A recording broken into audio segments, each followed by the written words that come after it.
Primero me gustaría hacer saludos a todos, especialmente, y también, y también saludar a todas las personas que lo están viendo también en internet. Nosotros venimos a esta clase como un método para, para conseguir felicidad a corto y a largo plazo para nosotros y para los demás. Y por eso le damos mucha importancia. Espero que sea de mucho beneficio para todo el mundo, para todos los que lo escucháis. Buda Sakyamuni dijo, es el sonido de las enseñanzas de Buda.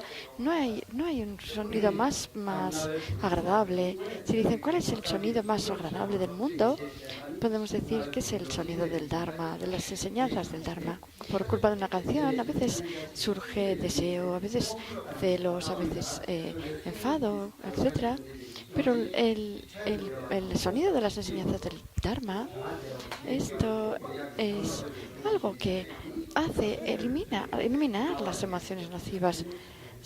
Estas enseñanzas son para eliminar las emociones nocivas de los estudiantes. Entonces, cuanto más escuchemos estas enseñanzas, nuestra mente va a ser más y más feliz.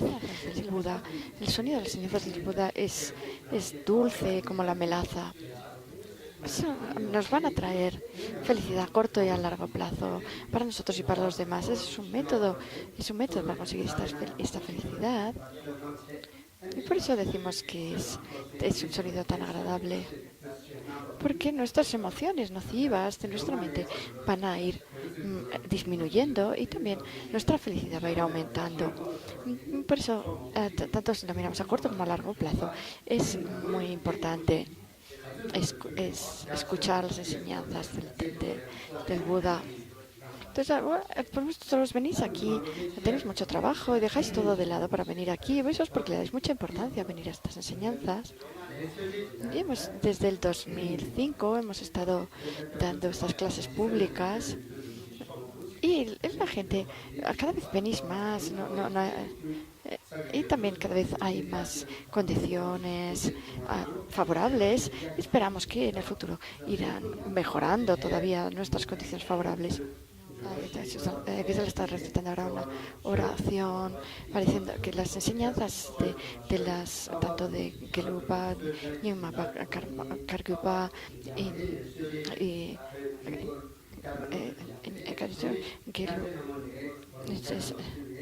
bueno, que todas estas enseñanzas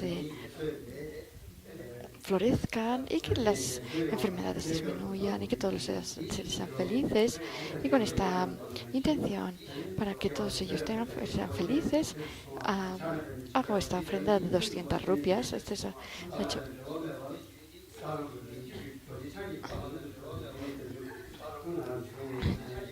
entonces, que nosotros podamos alcanzar pronto el estado de Vajradhara.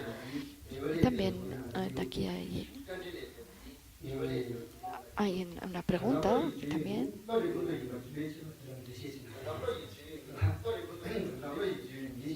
Por favor, explique esta estrofa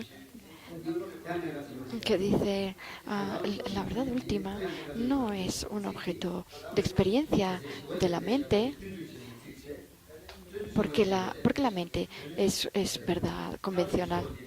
Eso lo dice, esto viene en el Buda, en el capítulo 9, en el capítulo de la sabiduría, que es el que habla sobre la visión, en el modo de vida de los bodhisattvas de Santideva. Entonces, es un modo, es que sí explica este modo, en este libro explica este modo de generar la bodhicitta donde no haya sido generada y donde haya sido generada, de aumentarla más y más. Esto lo podemos encontrar en los 10 capítulos del modo de vida de los bodhisattvas. Esto sería la esencia de estos 10 capítulos. En el capítulo primero te enseña, los dos primeros te enseñan el modo de generar la bodhicitta y Y el tercero, de que no decline, sino que aumente más y más. Y el último es la dedicación. Entonces, estas palabras ahora es en el noveno capítulo, el capítulo de la sabiduría, que dice la verdad última no es un objeto de experiencia de la mente, porque la mente es verdad, es en ella misma verdad convencional. Entonces, todas las palabras que escribió Santideva en este capítulo son para aumentar la sabiduría y para eliminar esta ignorancia raíz que es nociva, que es una de las emociones nocivas. Entonces, para eliminar esta ignorancia necesitamos generar la sabiduría, y para eso hay dos tipos de sabiduría: la sabiduría convencional y la sabiduría última. La sabiduría última, que comprende el modo último de existencia de los fenómenos. Este modo último de existencia de los fenómenos es la vacuidad. Entonces, es el modo verdadero, tal y como existen en sí los fenómenos. Es este modo de existencia último de los fenómenos, y a esto le llamamos la verdad última. Desde las 4 escuelas budistas tienen distintas explicaciones sobre las cuatro escuelas tienen explicaciones sobre y también definiciones sobre la verdad convencional y la verdad última, pero cada una de ellas es diferente, difieren las distintas. En la escuela prasángika, cuando en este caso hablamos desde el punto de vista de la visión prasángika, porque Santideva hablaba desde este punto de vista. Entonces decía que los fenómenos, que el modo de existencia de los fenómenos es el hecho de que no existen del modo como se nos aparecen. Es esta verdad última. Si decimos, ¿qué es la verdad última? Se refiere a la vacuidad. No decimos la vacuidad es forma, la forma es vacía, no hay otra vacuidad que la forma, no hay otra forma que la vacuidad. Y después la vacuidad interna y externa. Entonces, el ser en sí, que está asociado a una persona, o el ser ese que no está asociado a una persona. Hay distintas vacuidades, las 3 vacuidades, las 21 vacuidades, las 20 vacuidades. Pero pero lo podemos dividir en dos, que serían la ausencia de identidad sutil de la persona y la ausencia de identidad sutil del fenómeno. Entonces esta sería una división de la vacuidad. ¿Y por qué dice ¿por qué dice que la verdad última no es un objeto de experiencia de la mente? Entonces no se puede comprender la verdad última, porque no es posible que la mente la comprenda. ¿Cómo va a comprenderla si no puede convertirse en su objeto de experiencia? Hay gente algunas personas que comentan estas líneas de esta manera, estos versos, pero entonces si no fuera un objeto de experiencia de la mente, entonces no existe, porque sería completamente existente, inexiste, porque para que algo exista tiene que ser percibido por una mente. Entonces, cuando dice... Entonces, lo que se refiere es que no es un objeto de experiencia para la mente convencional que analiza lo convencional, para la mente que analiza lo convencional. Por ejemplo, cuando vemos un rosario, hay dos maneras de comprender este rosario. De esa manera, también hay dos tipos de mentes que comprenden este rosario. Por ejemplo, la conciencia visual que percibe el rosario, esta no percibe la vacuidad del rosario. Y la vacuidad del rosario, la verdad última con respecto al rosario, no es un objeto de experiencia de esta conciencia visual. Si lo decimos de manera fácil, cuando hablamos de la verdad convencional, se refiere a que no es el objeto de experiencia de una mente que analiza lo convencional, o una mente convencional que analiza lo convencional, que analice aquello que existe por mero nombre.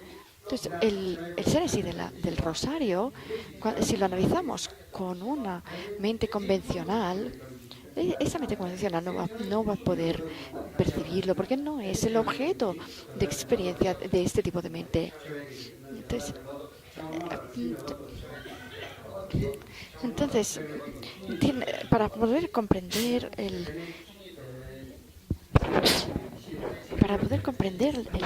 la verdad última con respecto del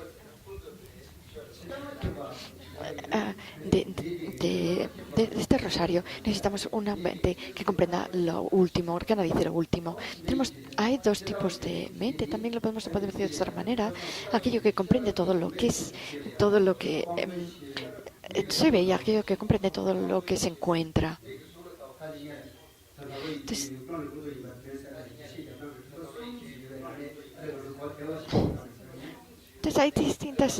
hay tres argumentos para explicar estas estrofas.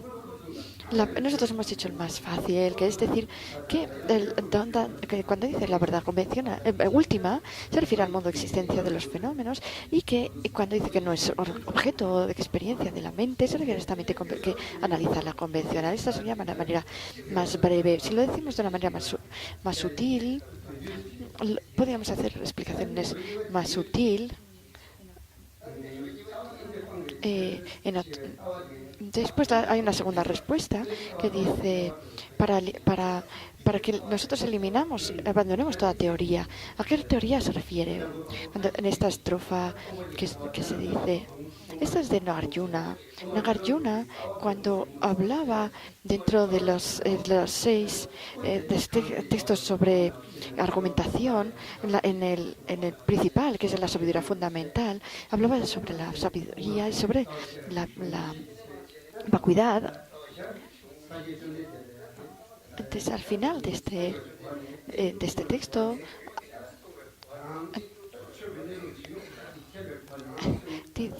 dice que puesto que comprendió el modo de existencia de los fenómenos y la interdependencia, entonces vuelve a hacer otras palabras de alabanza a Buda finales. Dice que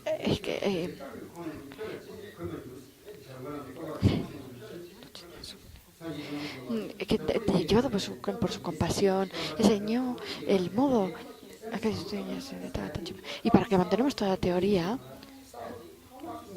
enseñó la interdependencia. Esa independencia fue algo que solamente la enseñó Buda Sakyamuni, nuestro maestro. Entonces fue algo que dijo, lo que él dijo, era algo que nadie lo había dicho antes. Y esto no lo dijo para hacerse famoso, ni por razones de erudición, sino que lo dijo por amor a los seres, para el amor a los seres. Y esto muestra su compasión. Entonces, ¿quién? Él lo dijo, Buda, debido a su compasión, movido por tal compasión hacia los seres, y para que el mejor método de eliminar el sufrimiento es eliminar estas visiones erróneas de los seres, esta visión sobre el cúmulo transitorio, que es esta visión de la existencia de un yo sobre el cúmulo de estos agregados transitorios. Entonces, esta es una noción de existencia verdadera, una noción de identidad, de existencia de identidad. También Chandrakirti, también en la introducción a la Madhyamika, hace una cita sobre esto, explicando cómo se debe eliminar el sufrimiento, explicando cómo realmente al eliminar esta ignorancia sobre el modo de existencia de los fenómenos, el resto de emociones nocivas se eliminan. Entonces, Por eso decía que para que eliminemos toda teoría, explicó el sagrado Dharma. Entonces esto es Gautama, a ti Gautama, me postro también esta postración. Entonces cuando decimos a qué visiones se refiere para que abandonamos toda teoría, se refiere a la noción de identidad. Hay dos nociones de identidad. De la noción de identidad que se basa sobre las personas y la que se basa sobre los fenómenos. La principal, la que nos crea más problemas, es lo que llamamos la visión del cúmulo transitorio, que es esta visión de esta noción de existencia de un yo sobre los propios agregados. Entonces, normalmente hablamos sobre la renuncia, la bodhicitta y la visión correcta en estos tres aspectos principales del camino. Entonces, la renuncia es este deseo ferviente de abandonar todo el sufrimiento y las causas del sufrimiento del samsara.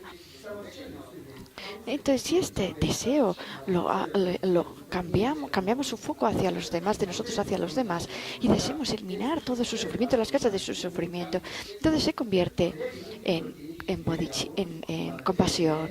Entonces esta compasión, si nosotros meditamos bien en esta compasión, esta compasión se vuelve firme y la vamos aumentando en su potencia, en su capacidad. Se convierte en la bodhicitta. Y después tenemos esta renuncia y esta compasión, esta bodhicitta, pero si no tenemos la visión de la vacuidad, no vamos a poder alcanzar la liberación, porque si no eliminamos esta noción de identidad, no vamos a poder cortar la raíz del samsara. Esta es la visión desde el lado del objeto, que sería el objeto, sería la vacuidad, y del poseedor de objeto sería la visión, la sabiduría que comprende la vacuidad.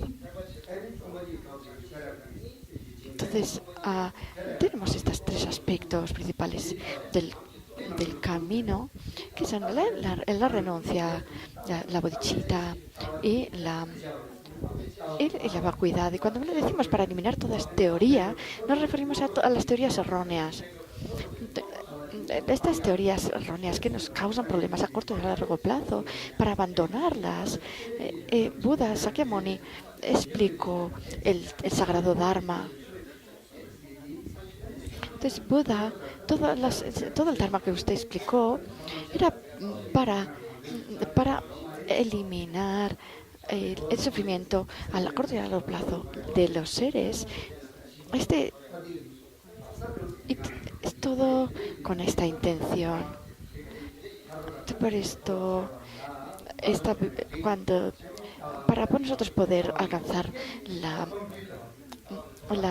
para alcanzar la liberación y la omnisciencia, los obstáculos más grandes que son estas visiones erróneas, estas teorías erróneas, son las que debemos eliminar, o a las que se refiere cuando dice que para eliminar toda teoría.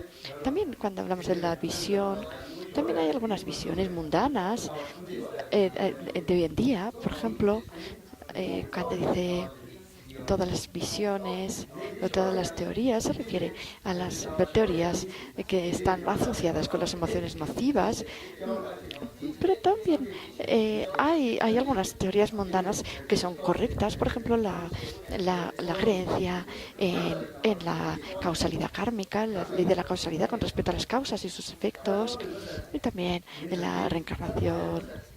Entonces, visiones erróneas serían también, normalmente nosotros, hay algunos dichos tibetanos que dicen que, por ejemplo, una persona dice, oye, esta persona tiene mucha visión. Y se refiere a que esta persona es como que es muy engreída, o es muy pretenciosa. Entonces le decimos que tiene mucha visión. Esa visión es una visión que a él le está causando problemas. También hay un dicho que dice, tibetano, si nosotros si somos humildes, mejoraremos. Si somos orgullosos, llegaremos tarde. Entonces, la humildad es... si nosotros somos orgullosos, llegamos tarde. Por ejemplo, cuando vamos a la escuela... perdón, es que tiene dos sentidos. Llegar tarde también es retardarse, quedarse atrás. No sé, que nos quedaremos atrás, por ejemplo, en la escuela, estudiando con los demás. Entonces, mirar dónde surgen primero los brotes. ¿Es en el valle o arriba de la montaña? Surgen primero abajo, en el valle. Arriba, en el alto de la montaña no surgen los brotes. ¿Por qué? Porque no hay agua. Hay, porque el agua cae y el que no queda arriba. Entonces, si nosotros lo que debemos entender de esto, la moraleja de estas historias, es que la humildad y el respeto y la bondad de las personas que tengan estas cualidades, estas personas van a generar virtudes antes. Las personas que tienen orgullo, estas no van a generar tan pronto las virtudes. Si nosotros echamos agua en un plato muy plano, no se queda el agua. En cambio, en un hueco sí que se queda. Entonces sería también esto un ejemplo para las personas, para la humildad y la arrogancia. Entonces, si nosotros eliminamos estas visiones erróneas, también todas las otras visiones mundanas, como son la arrogancia, etcétera, esto también, de paso, se eliminarán. También hoy en día hay un dicho nuevo que dicen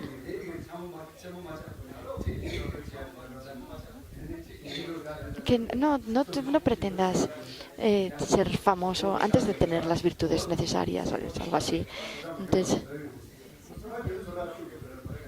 sin darle primero, si es algo así como si darle la forma, no vendas la figura o algo así. Entonces,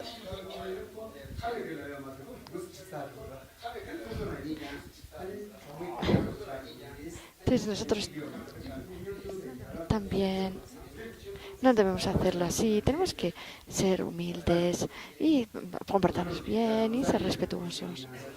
Entonces nosotros, por ejemplo, tanto si somos budistas o si no, las personas inteligentes, por ejemplo, no hay nadie más virtuoso que su santidad el Dalai Lama. En este mundo vemos así. Pero igual que decía Don Trompa, él siempre es como muy humilde y es muy respetuoso con todo el mundo, incluso con los más humildes, con las personas que tienen menos suerte. Y eso es lo que va a hacer que nuestras virtudes aumenten más y más. También en modo Buda de los Bodhisattvas hay una estrofa en la que habla también que para ser seres santos necesitamos la humildad, esta virtud. Entonces hoy en esta clase hemos hablado sobre esta primera pregunta que decía que no es un objeto de experiencia que la naturaleza última, la verdad última no es un objeto de experiencia de la mente. Entonces, desde el punto de vista de la sabiduría, esta visión que comprende la vacuidad es una mente. Entonces hay tanto la mente que analiza lo último como la que analiza lo convencional, ambas son mentes, ambas son conciencias. Cuando dice, para eliminar toda teoría, tenemos que eliminar estos pensamientos negativos. ¿Y qué es lo que tiene sentido para nosotros? ¿Qué es lo que es relevante para nosotros? Nosotros tenemos que comprender las bases, la presentación de las bases. Y dentro de la presentación de las bases tenemos que comprender la teoría de las mentes, la teoría de mentes. Si, no- si, si nosotros queremos si nosotros queremos esforzarnos en el Dharma, tenemos que es muy importante comprender la teoría de mentes y de razonamientos. Entonces, puesto que es tan importante comprender esta teoría de mentes, entonces tenemos que comprender esta teoría de mentes. ¿Y esto cómo lo vamos a hacer? Primero, memorizando el texto raíz y después leyendo y comprendiendo los comentarios.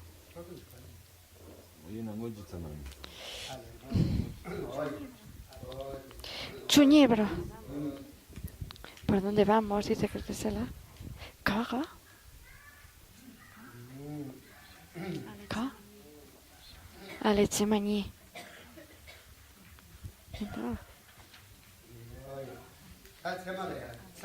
A ver, Ale.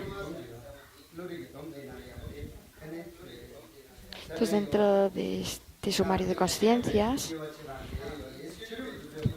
hay distintas maneras. Estamos ahora en la parte donde habla de la cognición válida.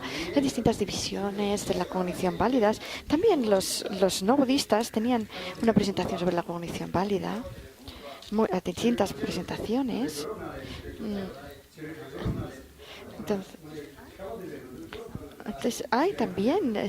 existen todavía algunas personas que siguen algunas de estas escuelas de no budistas, por ejemplo los Samkhyas. Me encontré con una persona que practicaba la escuela Samkhya en España y tenía una explicación muy bonita sobre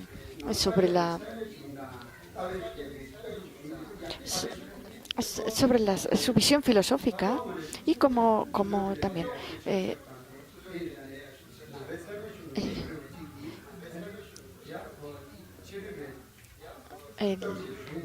estas visiones filosóficas no budistas, de su visión de la filosofía, es muy importante de estudiarlas también, porque así podemos ir comprendiendo y también profundizando nuestra comprensión de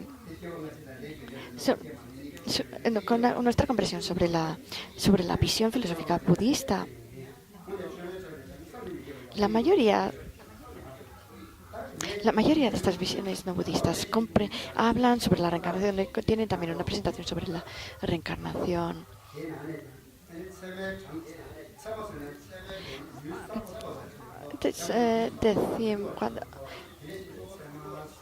Entonces, cuando vemos esta visión válida, es una visión que no tiene, que no está equivocada con respecto a su objeto.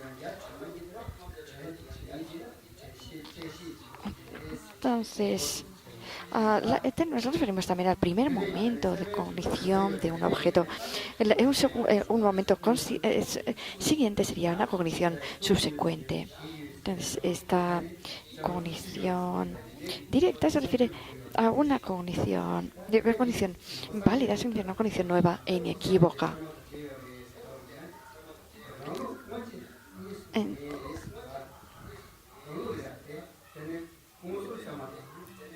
Dentro de nosotros los budistas dividimos la cognición válida en dos, que sería la cognición directa, la cognición inferencial. También en el Pramanavartika dice, puesto que hay dos tipos de objetos de conciencia, dos tipos de objetos de conciencia, hay dos tipos de cogniciones válidas. Entonces, yo les digo a los niños de broma, ¿cuántos zapatos hay en el mundo? Y entonces dicen todo tipo de cosas. Yo les digo, pues hay dos tipos. Hay el zapato del pie derecho y el zapato del pie izquierdo. Vamos a hacer esta división. Hay dos tipos de zapatos, los zapatos del pie derecho y el zapato del pie izquierdo. ¿Por qué? Porque existen dos pies, el pie derecho y el pie izquierdo. De este mismo modo, puesto que existen dos tipos de objetos de conciencia, que son los los objetos funcionales y los permanentes. Entonces, tenemos también dos tipos de cogniciones válidas. Por eso decía Dharma Kirti en el Pramanavartika, en este tratado sobre epistemología, tenemos a estas dos cogniciones válidas, la cognición válida directa y la cognición válida inferencial. Aquí estamos en la página número 12. Vale,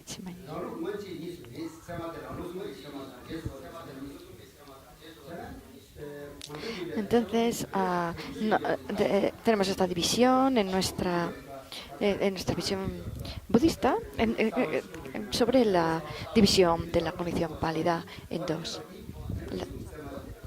Entonces, si vemos algo nuevo, que es cuando, por ejemplo, cuando percibimos por primera vez una flor, esto es una cognición válida. Pero después, si nosotros, también, esto es una cognición válida directa, si nosotros a través de un silogismo correcto comprendemos un objeto oculto o ligeramente oculto por primera vez, esto también es una cognición válida, es una cognición válida inferencial.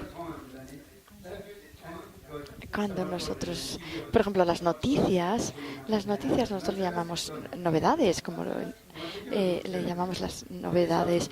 Entonces, cuando vemos las noticias sería todo cogniciones válidas.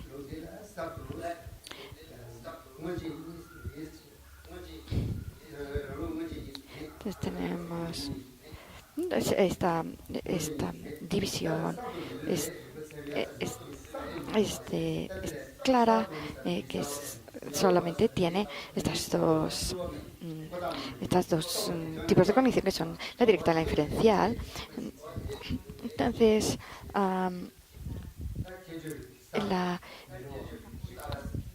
una cognición nueva e inequívoca, esto es la definición de cognición válida. Si lo dividimos, están los dos tipos de cognición válida, la directa y la inferencial. Por ejemplo, una suposición correcta. La suposición correcta no comprende su objeto de manera inequívoca, porque no tiene una certeza completa. Si nosotros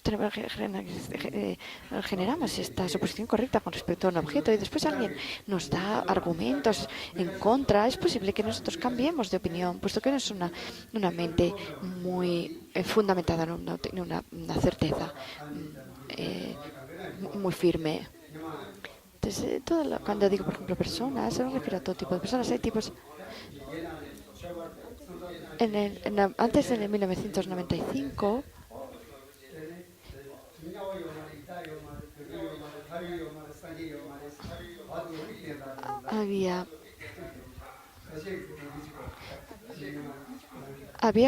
mucha gente empezó a decir que no había infierno, que tampoco había pretas, ni. Sí, había algunos también que decían, vosotros decís que los chinos también decían, mira, vosotros decís que son objetos de refugio, dolma y Avalokitesvara, etcétera. Pues mirad, la estatua, mira, yo la tumbo y a ver, ahora sí se puede levantar. Si no la levanto yo, no se levanta. Entonces es un pensamiento muy triste, muy bobo. Porque decía, bueno, si la estatua la tumbamos y no se puede levantar, entonces ¿cómo me va a poder refugiar a mí? Entonces decían, estos no pueden ser objetos de refugio correctos. ¿Cómo me van a poder refugiar? Primero,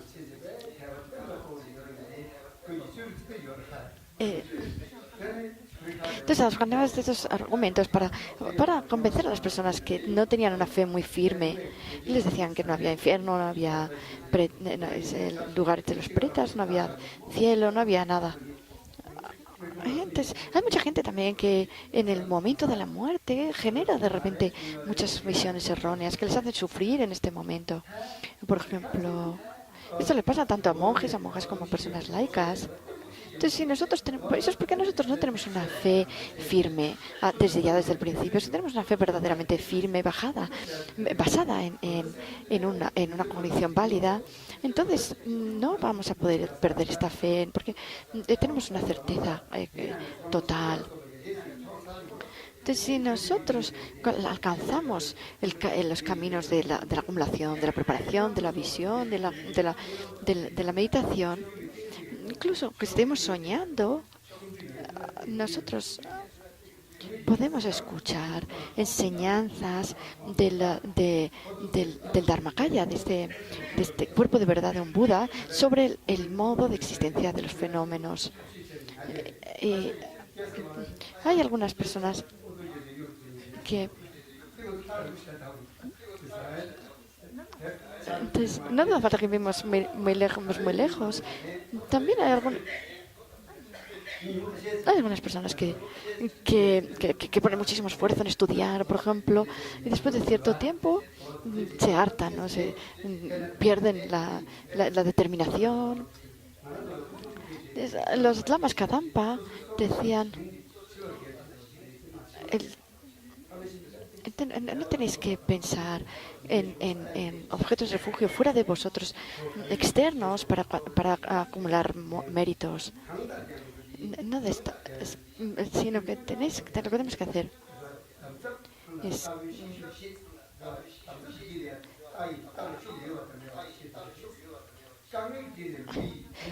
por ejemplo, cuando hay problemas, entonces podemos ver si el caballo cuál es la calidad del caballo. Lo mismo podemos ver con las personas. Cuando tenemos problemas, entonces podemos ver también cuál es la atadura de la persona, cuál es la fuerza verdadera, la fuerza de la persona. Entonces, cuando tenemos... Entonces, hay personas que tienen una verdadera determinación y aunque surjan muchos problemas no pierden la fe ni pierden la esperanza. Entonces, no tengamos una mente que no sea firme. Cuanto más podemos afirmar nuestro conocimiento, nuestra fe, entonces esto es algo que no vamos a perder. Si nosotros tenemos esta visión de la vacuidad correcta y firme, entonces, sea lo que pase en la sociedad, nosotros no vamos a poder mantenerla. Los problemas y los obstáculos son como exámenes que se hacen a las personas cuando encontramos a estas personas. Si nosotros nos mantenemos firmes, entonces hemos pasado hemos pasado este examen, lo hemos aprobado. Si nosotros tenemos primero mucha fe, pero luego cuando nos encontramos con obstáculos, entonces generamos visiones erróneas y odio incluso hacia la religión y queremos hacemos actos irrespetuosos contra la religión. Esto es porque no teníamos al principio una visión firme. Nosotros el hecho de que tengamos que hacer el estudio, la reflexión y la meditación es para afirmar esta mente que cada vez se va haciendo más firme. La sabiduría que surge de la escucha es una sabiduría. Es una suposición correcta y esta suposición correcta no es una conexión válida aún y no tiene la firmeza necesaria para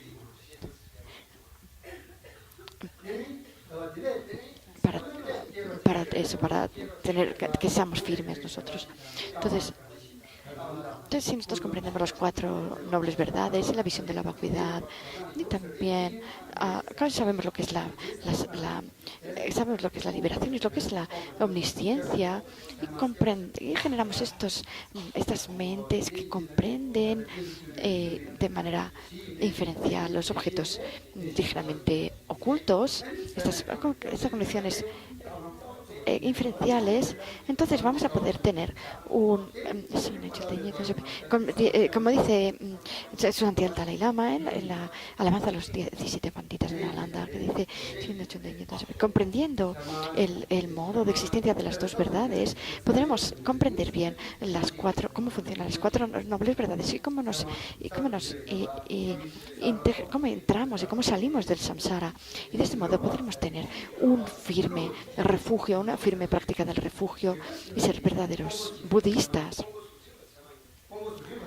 Entonces, sí, hay la cognición válida que está basada en los órganos sensoriales. Entonces, con los ojos nosotros vemos las formas, con los oídos escuchamos los sonidos, con la nariz nosotros olemos los olores, con la lengua nosotros gustamos los sabores y con el órgano táctil estos objetos táctiles. Y esto depende de cada uno de su órgano sensorial correspondiente. El órgano de la visión, tenemos está el ojo. Este sería como la base. Pero ¿qué es lo que realmente ve? Lo que realmente ve es la consciencia, no el ojo. El órgano sensorial parece que percibe el objeto, pero en realidad no comprende el objeto por esta razón.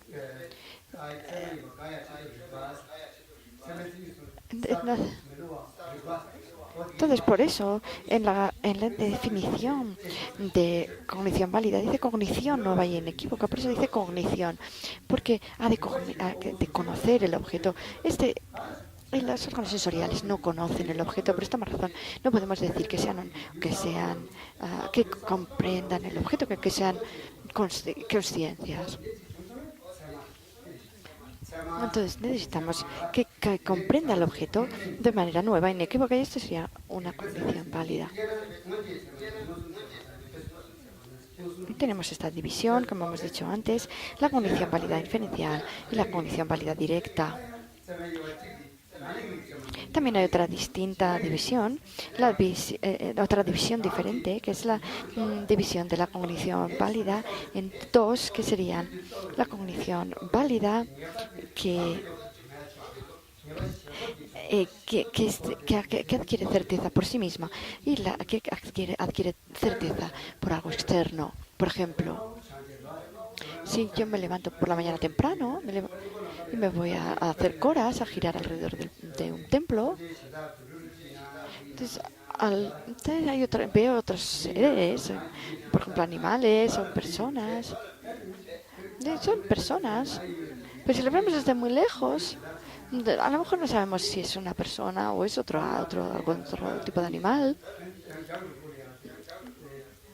Porque está muy lejos todavía, vemos una figura, pero no sabemos bien si es una persona o es un animal. Y en el momento mientras tengamos esa duda, vemos una figura. Y mientras estamos viendo esta figura y estamos en la duda sobre lo que es, esto es una cognición válida que adquiere la certeza de algo externo. Porque nosotros todavía no estamos seguros sobre si es una persona o no. Entonces vemos una forma, nos preguntamos, ¿será una persona o será un animal? Por ejemplo, si está muy oscuro, vemos una figura oscura, negra, puede ser un oso, puede ser... O incluso cuando vemos esta famosa cognición de la equivocación de una cuerda con una serpiente, vemos una figura, no sabemos bien si es una serpiente o es una cuerda. Entonces, en ese momento de duda, esa consciencia es una cognición válida que depende que adquiere la certeza de algo externo. Entonces, cuando vemos directamente una flor, etcétera, eso es una cognición válida que adquiere su certeza de sí misma. Porque inmediatamente sabemos que es una flor. Reconocemos el objeto de manera inmediata. Entonces, el hecho de que adquiera la certeza de algo externo es de una conciencia subsecuente, cuando, por ejemplo, nos vamos acercando más a esta figura y vemos que ya realmente que es una persona. Entonces, hay muchos dichos tibetanos sobre esto. Dice, por ejemplo, hay una persona parecida a una persona. O sea, hay un animal parecido a una persona. Entonces, cuando hablamos de una persona, nosotros le llamamos persona a todos los que son, a todos los que respiran, por ejemplo, a todos los que las personas son todos los seres, tanto si son seres sensibles como no. Por ejemplo, los budas no son seres sensibles, pero son personas. El resto lo llamamos seres sensibles, algunos son budas. Entonces, hay algunos que dicen, yo no soy un ser sensible.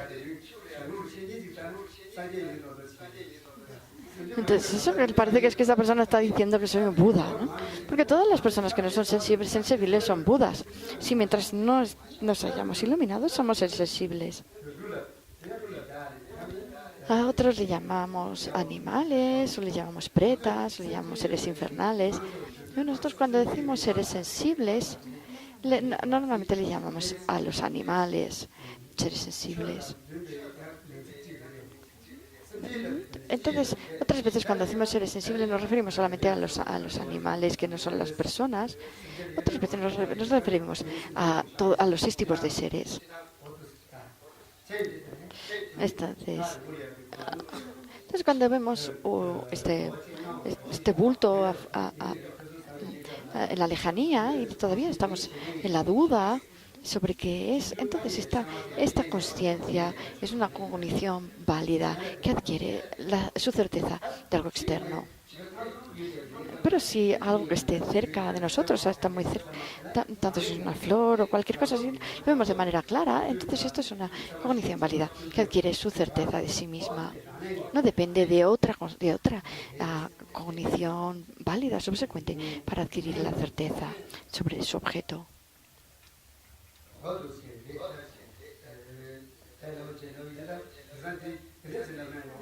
Hoy en día, lo podemos decir de esta manera, cuando hablamos de estos 2 tipos de cogniciones válidas, así de manera burda, hablando entre sí, uno dice, hay que decirlo de esta manera, hay que decirlo de otra manera, de esta manera, otra.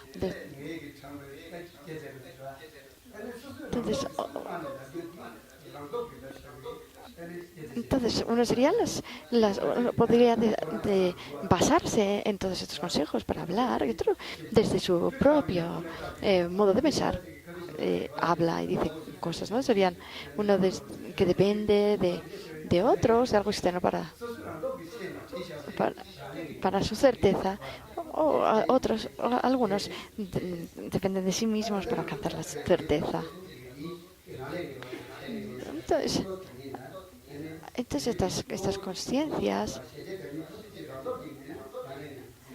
si tendríamos la certeza, se adquiere con su propia fuerza, se adquiere la certeza por su propia fuerza, esta cognición válida es del tipo de la cognición válida que adquiere su certeza por su propia, de sí misma entonces también se puede hacer una división puramente nominal, no esencial, es una división nominal. Sería el ser válido, el sonido válido y la consciencia válida. Estos 3 tipos. ¿Cómo sería la persona válida o este ser válido? En el Pramanavartika, en el 2.º capítulo, dice de esta manera canto en los versos de homenaje, hablando sobre los versos de homenaje del compendio sobre cognición válida, en estos dos textos sobre epistemología. Entonces habla sobre cognición, un ser válido. Dice, yo me he puesto ante este ser válido. ¿Y por qué era un ser válido? Porque él, por su propia fuerza, adquirió certeza sobre estos caminos inequívocos. Y por esta razón se llamaba persona válida, o persona que es una cognición válida. Persona de cognición válida. Es cuando esto es, por ejemplo, cuando una persona es honesta y tiene mucho sentido común, decimos que es una persona recta. Entonces, por ejemplo, cuando se encuentran dos personas con problemas, por ejemplo, cada uno no se preocupa por los demás, por el otro, cada lado no se preocupa por el otro, pero hay una tercera persona que es una persona recta, que jamás ha dicho mentiras, por ejemplo. Entonces, si por ejemplo estas dos personas son muy mentirosas y no se fían de la una de la otra, entonces pueden tomar a esta tercera persona como juez o como ayuda para poder confiar el uno en el otro. Esto sería lo que llamaríamos una persona de cognición válida. Buda Sakyamuni, Gautama el Buda, el Tathagata era una persona como nosotros. Después estudió, meditó y alcanzó estas realizaciones. Y a través de estos caminos él se logró convertir en una persona de cognición válida. Y por eso lo llamamos el maestro de cognición válida. Buda Sakyamuni, en su continuo mental, tiene este conocedor de todos los aspectos, esta consciencia que es conocedor de todos los aspectos. Pero Buda no es una cognición, por eso no es una cognición válida, pero no puede no puede ser metida en esta definición de cognición válida, que es una cognición nueva e inequívoca. Entonces, puesto que él también hay otro texto en el que dice, si alguien acepta una visión que está en contra de la lógica, entonces no es una persona de cognición válida. Porque para ser una persona de cognición válida tiene... Sí, el texto dice así, si es una persona que acepta las visiones, escuelas con visiones equívocas, entonces no es digna de ser llamada persona de cognición válida. Y después está el sonido válido. Este sonido válido, o la palabra válida, podemos decir también, que esa palabra válida no está dicha con la intención de abusar de los demás o de engañar a los demás, sino con la intención de ser un refugio correcto para los seres.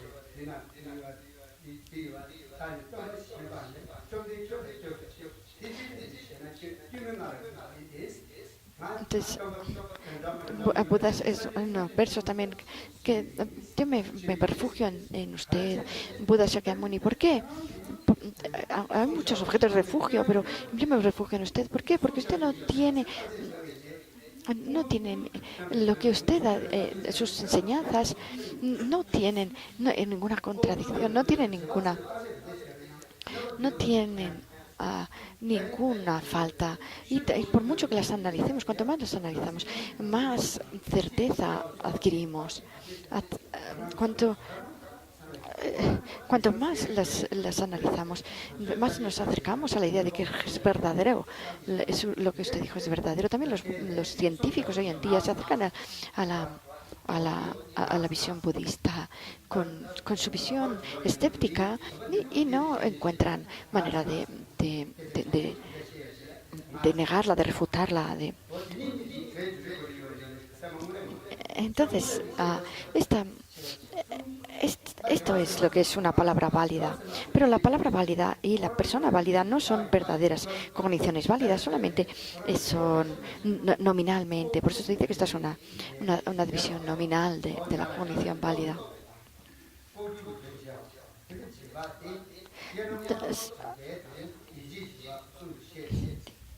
Entonces ahora seguimos con la cognición inferencial. La cognición inferencial dice con una comprensión inequívoca con respecto a su objeto de conocimiento, un objeto, un fenómeno ligeramente oculto, surgido de su fundamento, que es un silogismo correcto.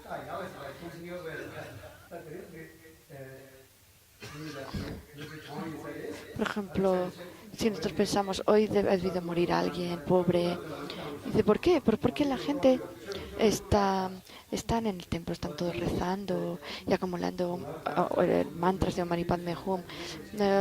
Y están gente llevando velas, por ejemplo, ¿no? Decimos, y están también poniendo mucho incienso. Seguramente debe haber muerto alguien pobre. Entonces, nosotros inferimos a través de todos estos signos de que ha debido morir alguien. Sobre la visión del humo, por ejemplo, de este incienso quemado, nosotros inferimos un fenómeno oculto que es un fenómeno ligeramente oculto que es la muerte de esta persona. No lo estamos percibiendo directamente.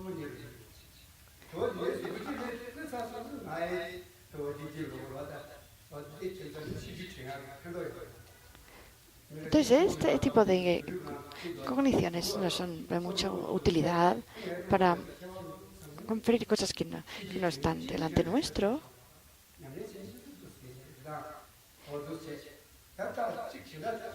También otro argumento podría ser, hoy debe ser miércoles, porque los miércoles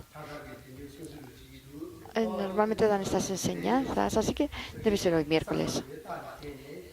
Entonces,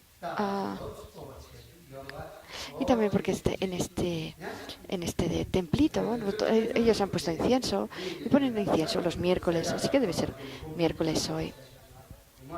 Entonces, podemos inferir objetos, estos fenómenos ligeramente ocultos a través de argumentos, a través de un silogismo correcto. Que nosotros vemos algo y algo que nosotros no conocemos lo inferimos a través de un argumento correcto sobre la base de algo que sí que vemos. Eso se llaman fenómenos ligeramente ocultos. Y las cogniciones que comprenden estos fenómenos ligeramente ocultos de manera nueva son cogniciones válidas, inferenciales. Entonces hay distintos tipos de cogniciones válidas inferenciales, la de conocimiento extendido, la de creencia.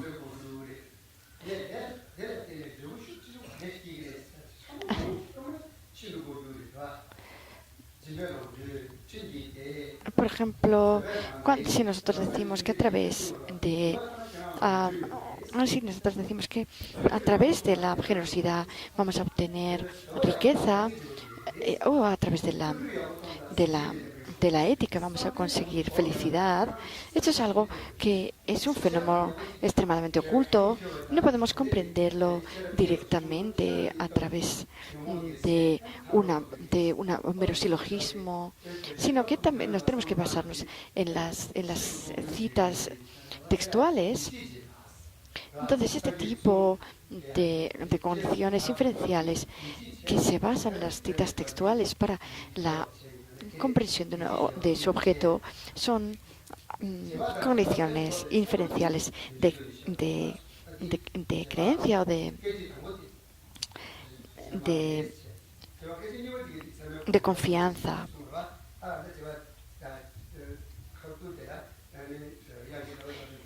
Entonces tenemos estos tres tipos que son por la fuerza de la directa, el conocimiento extendido y la de la confianza. Estos tres tipos de cognición, de cognición inferencial. Entonces hoy vamos a dejarlo aquí, el texto raíz, este sumario de consciencias, el texto raíz, lo vamos a dejar por ahí aquí y vamos a mirar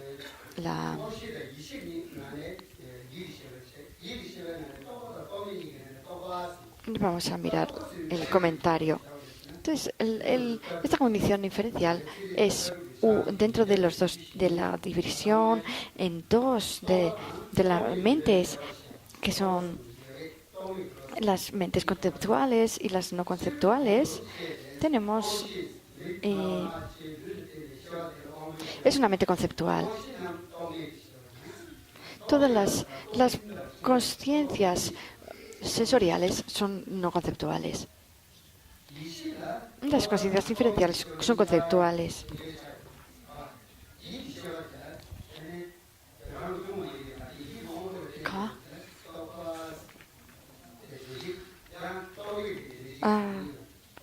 Entonces estamos en esta página 242 en la que habla de la diferencia entre las conciencias conceptuales y las conciencias no conceptuales. Por ejemplo, cuando dice que eliminemos toda teoría, estas teorías son pensamientos conceptuales.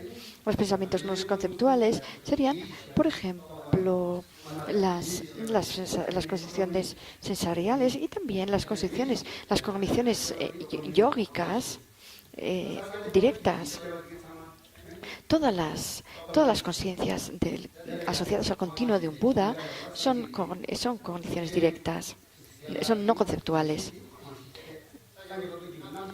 Por ejemplo, el conocedor de todos los aspectos que está asociado a la conciencia de un Buda, al continuo de un Buda, esto es una cognición directa y es no conceptual.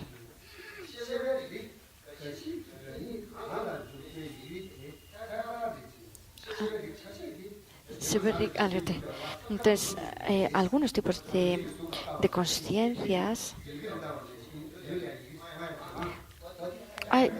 perciben directamente aquel objeto con el que se enganchan o al que se aplican. Por ejemplo, la conciencia visual cuando ve una forma, o la conciencia olfativa cuando huele un olor.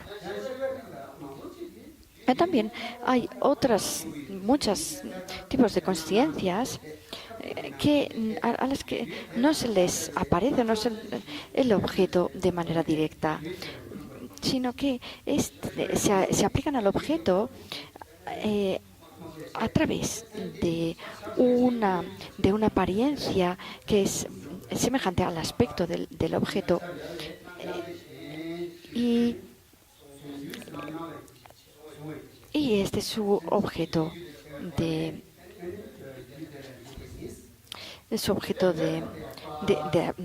fijación.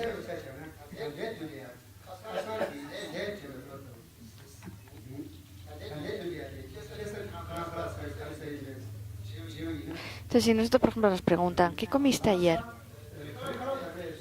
Si le preguntamos, sí, ¿qué tenéis hoy de comida?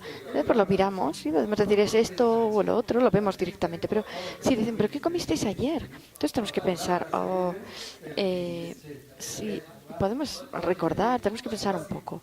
Y tenemos que utilizar la memoria.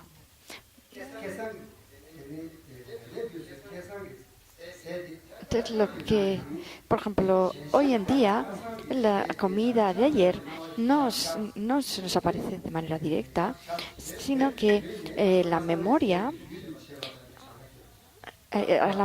se le aparece una apariencia que es semejante en aspecto a la comida de ayer.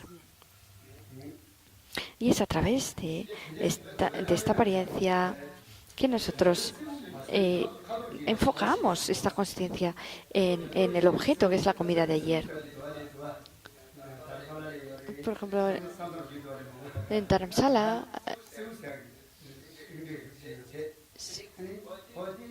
hay muchas frutas. Podemos decir, por ejemplo, las manzanas. Antes de comer una manzana, ya podemos decir, o esta manzana va a estar harinosa, o esta manzana va a ser dulce. Nosotros cuando estábamos en la cárcel, algunos decían, oh, qué sed tengo muchísima sed. Y por favor, dime algo para paliar esta sed. Entonces decíamos una historia y le decíamos, ahí arriba de la montaña, hay una vaca y hay una flor que tiene hay una flor que tiene los pétalos así muy abiertos y que si tú la abres, le quitas los pétalos, la pelas y dentro hay un líquido que si lo bebes es muy, muy amargo. Y entonces eso solamente le genera una sensación a la persona que ha tomado alguna vez este líquido. Entonces, se te genera una sensación que te quita las ganas de beber. Entonces, tanto si es un melocotón, como si es una manzana, etcétera. Si lo tenemos directa de nosotros, la probamos. Esto es una cognición directa, no conceptual, pero si nosotros recordamos, por ejemplo, estas frutas o recordamos su sabor, esto es a través de una apariencia semejante al objeto, pero no es el objeto de manera directa. También uh,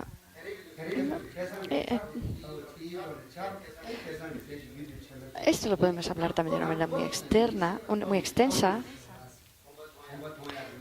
Por ejemplo, hay una conciencia visual que ve una vasija. Entonces, esa conciencia visual que ves la vasija, después de haberla visto, si cierras los ojos y recuerdas la vasija, entonces esta visualización, esta visión que te surge sería, por ejemplo, este tipo de apariencia, ¿no? Que no es una apariencia directa. Por ejemplo, recuerdo cuando éramos pequeños había peces en donde yo vivía y recordamos a estos peces. También o también cuando pensamos en los caminos, en donde está el camino del Kate Kate Parangate Parasangate Bodhisoja, donde es cada uno. O por ejemplo, si mueren los padres, hay algunos que no los incineran inmediatamente, sino que es verdad que nosotros recordamos esta persona porque tenemos fotos suyas, pero también en este momento nosotros rezamos delante del cuerpo de esta persona y esto es algo beneficioso.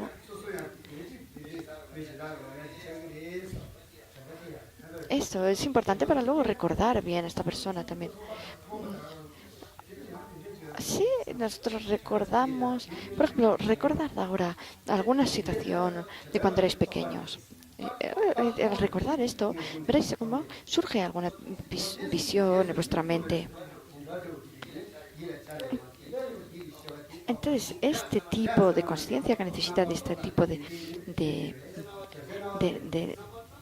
apariencia, que no es el objeto directamente, es una conciencia conceptual. Por ejemplo, Pramanavartika dice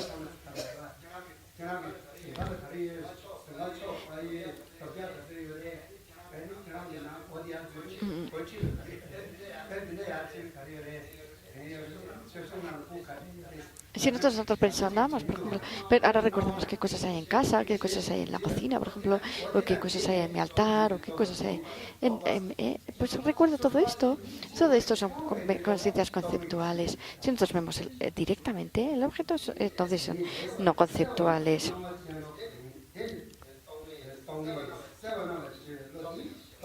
Entonces, en el Pramática decía que el fenómeno no tiene una apariencia clara. La apariencia clara es la conciencia que tiene una apariencia clara es una conciencia no conceptual. También decía en el Pramática, decía en cualquier conciencia que sostenga un sonido o un sentido, esta es una conciencia conceptual y se refiere a esta generalidad de sentido, esta generalidad de sonido, es concepto, a un concepto. El objeto de apariencia de una conciencia conceptual es esta generalidad de sentido, este concepto. Las conciencias que para aplicarse ese objeto necesitan de la mediación de esa generalidad de sentido, esas son conciencias conceptuales. Una conciencia, una cognición directa no necesita de esa mediación de una generalidad de sentido. Entonces, las mentes conceptuales mezclan su objeto de aplicación con su objeto de apariencia. Es como mezclando estos dos, que ellos perciben su objeto.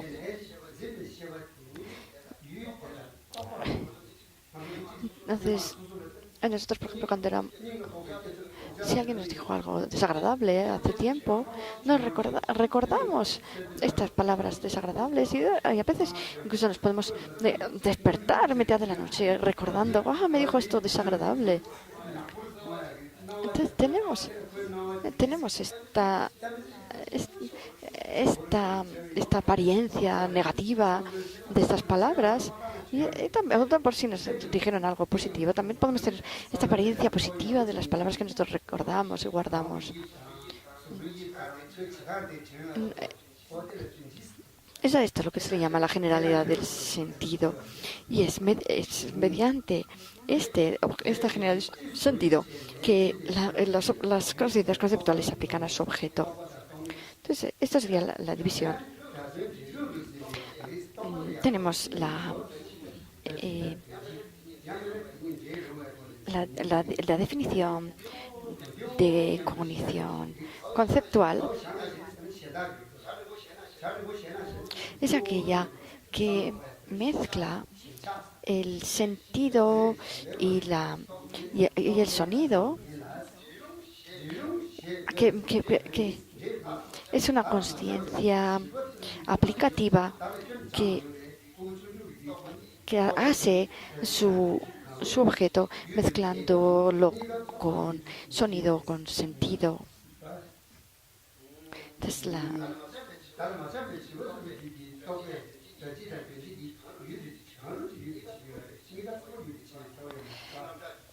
por ejemplo, si estamos en una escuela, si cogemos a un niño pequeño de la escuela, le llevamos a una tienda, entonces no conoce los nombres de las cosas, pero tiene una idea.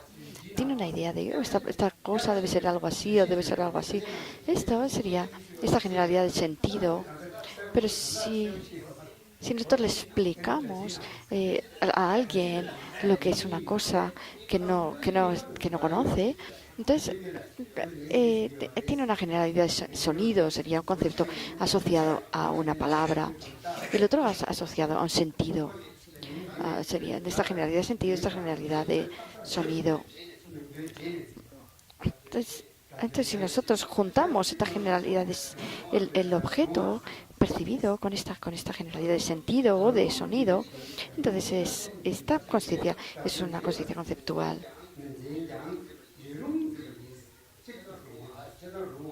Entonces, por eso dice que es capaz de hacer esta mezcla. Y eso es igual un poco tanto como cuando en el 12º vínculo de los 12 vínculos de originación interdependiente se habla sobre uno de dos, el envejecimiento o la muerte. Se refiere que cualquiera de los dos vale para ejemplificar este vínculo.